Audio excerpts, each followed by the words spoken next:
గురువుగారు, జూదాన్ని సప్త వ్యసనాలలో ఒకటిగా చెప్తారు. అటువంటి జూదాన్ని ఒక అద్భుతమైన కళగా అభివర్ణించాడు వాత్సాయనుడు. ఎందుకని?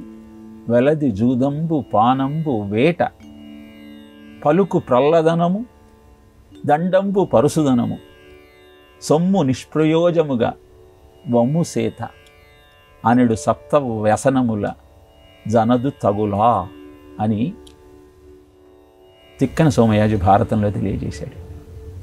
ఈ సప్త వ్యసనాలలో ఒకటి జూదం.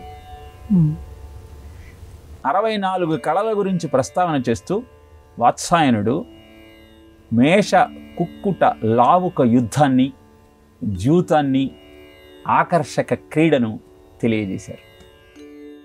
ఎందుకని మేష కుక్కుట లావుక యుద్ధాన్ని ఒక కళగా పేర్కొన్నాడు అంటే, మేషం అంటే మేక, కుక్కుటం అంటే కోడి, లావుకం అనేది ఒక పక్షి. ఈ మూడు మనతో కలిసి సహజీవనం చేసే లక్షణాలు కలిగినవి.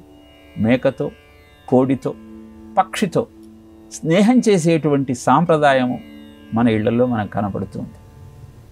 వాటి యొక్క ఆనందం కోసం, వాటి క్రీడలను నువ్వు చూస్తూ నీ జీవితంలో క్రీడా స్ఫూర్తిని పెంపొందించుకోవటం కోసం ఈ క్రీడలను ఒక కళగా చెప్పటం జరిగింది, 64 కళల ప్రస్తావన చేస్తూ.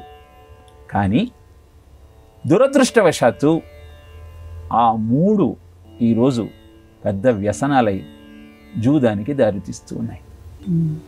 అలానే జూద క్రీడ, చదరంగము, పులిజూదము ఇలాంటివి శ్రీమంతుల గృహాలలో అంతఃపుర స్త్రీలు వారి వినోదం కోసం ఏర్పాటు చేసుకున్న ఒక ఆట.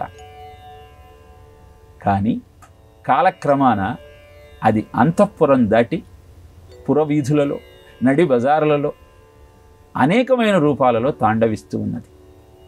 ఆకర్షక క్రీడ అంటే కోలాటం లాంటి విద్యలు.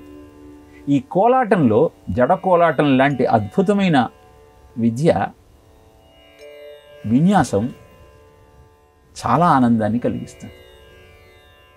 ఈ మూడు కూడా కళలుగా పేర్కొంటూ వీటి ద్వారా క్రీడా స్ఫూర్తిని, వినోదాన్ని, విజ్ఞానాన్ని అందుకోమని చెప్పటమే వాత్సాయుడి యొక్క లక్ష్యం. కానీ వెర్రితలలు వేసినటువంటి ఆ వినోదము, ఆ విన్యాసము, ఆ విజ్ఞానము ఈనాడు సమాజాన్ని పట్టి పీడిస్తూ ఉన్నది.